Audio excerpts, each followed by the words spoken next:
Ćao svima, danas pravimo američke palačinke.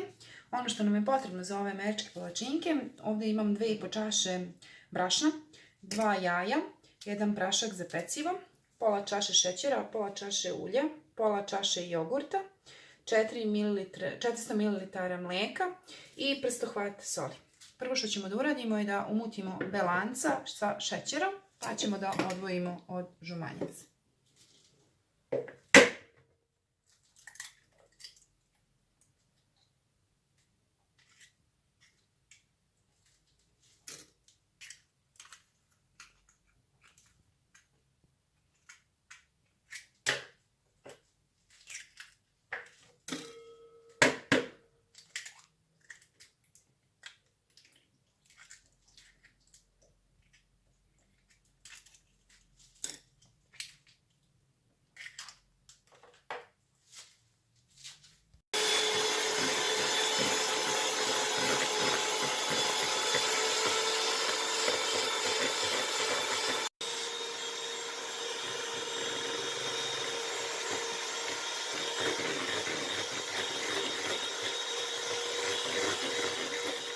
Kada smo umutili belanca sa šećerom u čvrst sneg, dodat ćemo i žumanjca i lagano nastaviti da mutimo. Znači dodate samo jedno po jedno.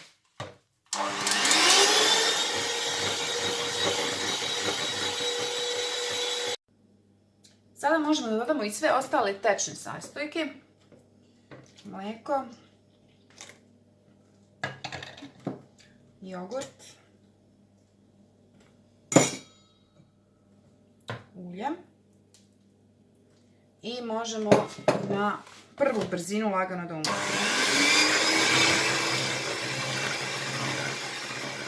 Sada ćemo da dodamo brašno,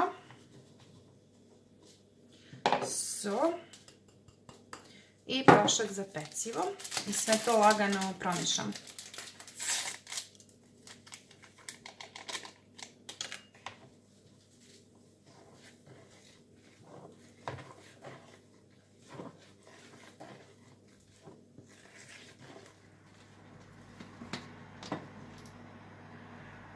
Znači ugrejete, stavite ringlu na najjaču vatru i malo sipnite koju kapu ulja. Čim se ugreje tiganj, možete staviti jednu palačinku, a ono što je najbitnije da znate je da čim stavite palačinku smanjite vatru na pola.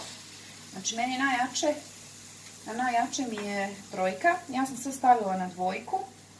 I čim krenu da izlaze gore balončići, okrenite palačinku sa druge strane. Znači, najbitnije je da znate da se palačinci peku na laganijoj vatri.